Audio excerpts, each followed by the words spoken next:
You're welcome to the Scholar School. We establish our footprints on the sand. Good day. You're welcome to another section of the Scholar online class, and I'm your tutor for biology, Ms. Fatima. And today we'll be looking at transport system in living organisms, whereby we'll be looking at the meaning of transport system, importance of transport system, materials for transportation in living organisms, channel or media for transportation. Lastly, I will be looking at mechanism of transportation in some living organisms. First, we'll start with the definition of transport system and defined as a system which involves the moving of metabolic materials. Metabolic materials in the sense of nutrients, hormones, and even waste products from various parts of the body, whereby it can be from where they are produced and transported to other parts of the body where they are needed, stored, or used, and even removed from the body. Now, moving forward, looking at the other one, which is the importance for transport system.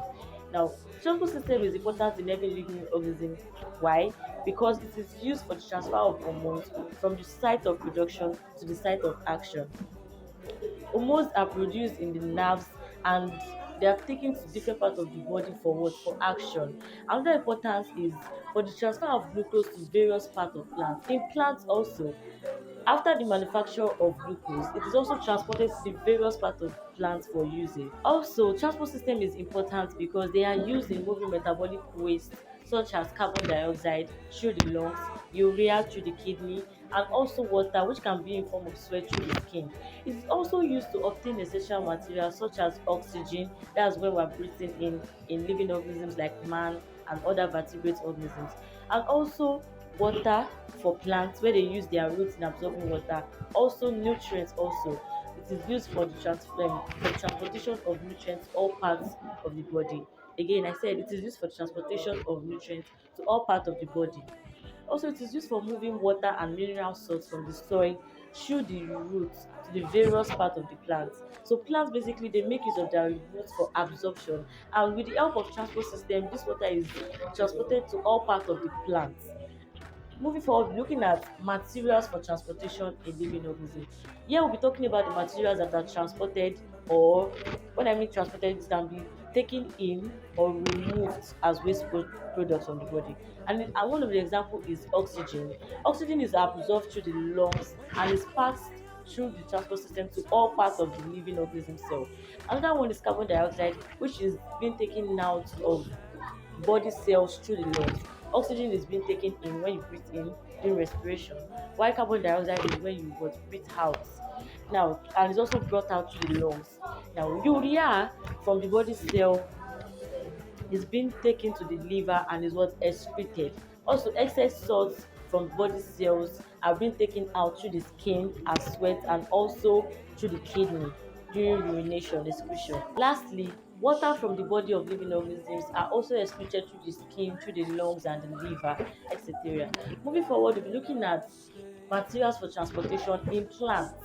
Now, for plants, manufactured food from the leaves are sent to all parts of the body cell through the transport system. Excreting products such as carbon dioxide and water are also what they are passed from the site of excretion. Now, for plants, the site of excretion is the stomata. Also, water absorbed from the soil through the roots are passed to the leaves and other parts of the plant, the fruits, the seed, the stem, are passed with the help of what transport system. Moving forward, we're looking at channel or media for what for transportation. Now, for the channel and media for transportation in living organisms, it is usually in liquid or fluid form through various channels. And the first one we're looking at is the cytoplasm. Now, for cytoplasm, it is only present in unicellular organisms like amoeba and euglena. Why? They are unicellular organisms. Now, the other one we'll be looking at is the cell sap or latex. Now, for cell sap, a typical example is in a vegetable called water leaf. When you break it, you find out the slimy fluid. That's the cell sap. Then for latex, there are all these whitish liquid found in trees and plants. So they help in the transportation of nutrients, metabolic materials throughout the parts of the plant. Then the next one we're looking at under the channel or media for transportation is blood, which is present in multicellular organisms and vertebrates and helps in the convergence of what metabolic materials, supply of nutrients, supply of water, supply of and even excretion. So the blood is also a channel and is one of the major channel of what transportation in living organisms like vertebrates and man. Also, the blood helps in transporting essential materials like oxygen and digested food throughout the cell of a living organism. Lastly, another channel of transportation is the lymph, and it is a fluid with extra lymphocytes.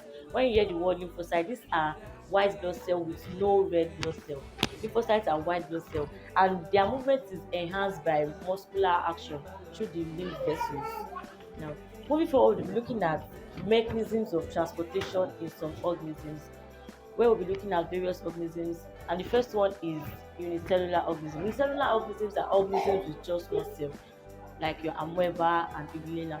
Now this one, it takes place in a continuous streaming movement, where it could be vertical in a direction of movement whereby it's just, or it's vertical and horizontal one way movement, and it's also, it could be circular motion. For the unicellular organisms, it takes place through a continuous streaming process whereby the movement of metabolic materials could be in a back to front movement such as in amoeba, or in a circular motion present in paramecium.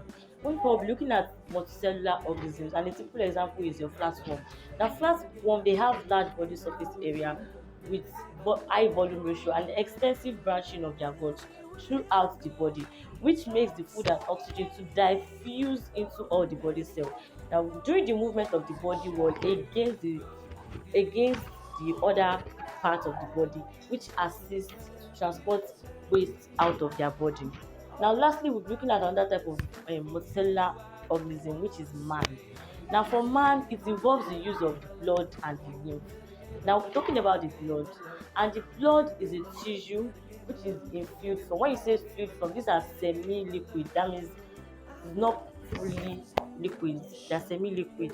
So the blood is a fluid which is about 5 to 6 liters and has two major components, which are the blood cell. The blood cell is solid, while it also has the plasma. The plasma is liquid. Now this blood consists of the following. First, you can the red blood cell is present, and the red blood cell is small, round and disc-like in shape, and helps in transporting oxygen from the lungs to the cell through the pigment. And this red blood cell, it has no nucleus and has a lifespan of 120 days. Now moving forward, another component of the blood is the white blood cell. The white blood cell is known as leukocytes. For the red blood cell, it is known as erythrocytes, while the white blood cell is known as leukocytes. The white blood cell, it is a relatively large and colorless, that's why we used to call it white blood cell, and helps to defend the body against pathogen, or by secreting antibodies, which also helps in fighting pathogens or diseases or infection. Now it has two types, which are the phagocyte, which is found in the lymphatic system, which is the largest. The phagocyte is the largest and is found in the lymphatic system, and helps to ingest bacteria, viruses and other infections to prevent diseases. The process whereby the white blood cells ingest all these bacteria, viruses and dead cells and helps to prevent infection is called phagocytosis. Now moving forward, we can also find the lymphocytes in the blood component, and this lymphocyte is made up of lymph gland and produces antibodies, which also helps in preventing infections. Another component of the blood is the platelets, and it's a tiny irregular fragment which is fewer and smaller in size than the red blood cell, and is produced in the bone marrow and helps and aids blood clotting. So during blood clotting, what helps is are the platelets. Another component of the blood is the blood plasma. And if you remember, I said earlier that the plasma is liquid in form, and the component of the blood that transports the soft substances and blood cells is aided by the blood plasma. Then moving forward, we talk about the lymph. Now for the lymph, it is a colorless liquid in the lymphocytes, and I said lymphocytes are, there's no red blood cell, those are lymphocytes, and they help to serve as body defense and absorption of fatty acids and glycerol. Moving forward, we'll be looking at the function of the blood. How does the blood help living organism? And number one, it helps in the transportation of oxygen through hemoglobin. Secondly, it helps transportation of excretory products from the site of production to the excretory organs such as the skin, the lungs, the kidney and the liver. Then it also help in the transportation of water, which is like 90% of blood content, to various cells for metabolic activities. It also help in the transportation of digested food such as glucose, amino acid, fatty acid and glycerol from the vulva to the cell, and also to the tissue for storage. It also serve as defense against infection through the action of the white blood cell. Lastly, the blood helps in regulating body temperature by evenly distributing the heat produced in the liver and the muscle throughout the body cells. Thank you. Don't forget to like, subscribe, and invite your friends to also like and subscribe. Thank you.